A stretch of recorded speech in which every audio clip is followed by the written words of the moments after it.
Why do we do what we do? What drives a person to climb a mountain, start a business, or stay up all night comforting a friend? The answer lies in something we all share: human needs. And understanding these needs doesn't just explain our behavior. It can transform our relationships and our lives.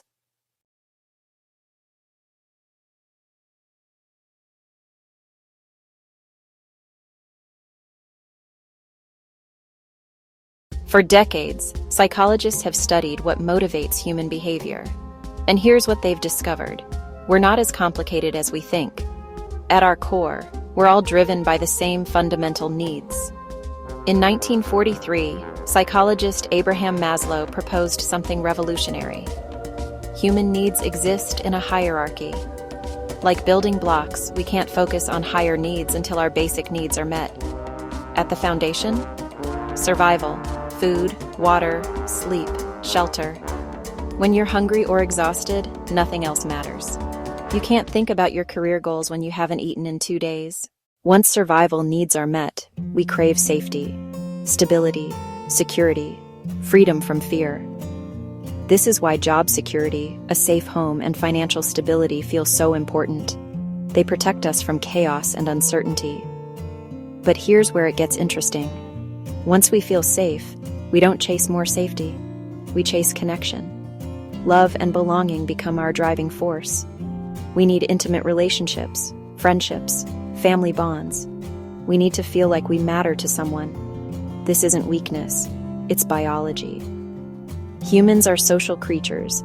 In our evolutionary history, isolation meant death. Today, loneliness can be as harmful to our health as smoking. When we feel connected, we then seek esteem. We want to feel competent, accomplished, respected. We want others to see our value, and we want to see it in ourselves.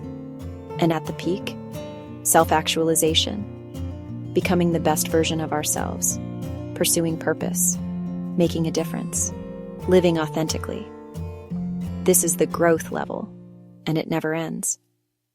But here's the catch. Life isn't a straight climb up the pyramid.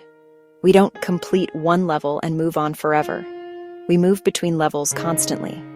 A job loss drops you back to safety concerns. A breakup makes belonging your priority again. A health crisis puts you back at survival mode. And different people prioritize different needs. One person needs lots of alone time. Another needs constant social contact. One craves recognition. Another just wants peace and safety. This is why relationships can be so challenging. Your partner needs quality time together, but you need space to recharge. Your friend needs constant reassurance, but you need independence. Neither is wrong. You just have different needs. Healthy relationships happen when both people get their needs met, not perfectly, but consistently enough. This requires 2 critical skills.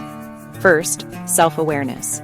You have to know what you need, not what you want, not what sounds good, what you genuinely need to feel fulfilled. Second, communication. You have to express your needs clearly and listen to others' needs with empathy. Instead of blaming, "You never listen to me," express the need. "I need to feel heard and understood." See the difference? One creates defensiveness, the other creates connection. Here's the empowering truth. You can meet many of your own needs. You're not helpless. Need connection? Reach out. Join a group. Be vulnerable. Need esteem? Pursue goals. Acknowledge your wins. Need safety? Create stability. Set boundaries. Need growth? Learn. Create. Challenge yourself. You can't meet all your needs alone. We need each other. But you can take responsibility for many of them instead of waiting for others to read your mind. So what motivates us? The same things that motivated our ancestors: survival, safety, connection, respect, and growth. We're all navigating this hierarchy every single day. The question isn't whether you have needs. You do. Everyone does. The question is, do you understand your needs well enough to communicate them? And do you respect others' needs enough to listen? Because when you understand needs, yours and others, you don't just understand motivation. You understand what it means to be human,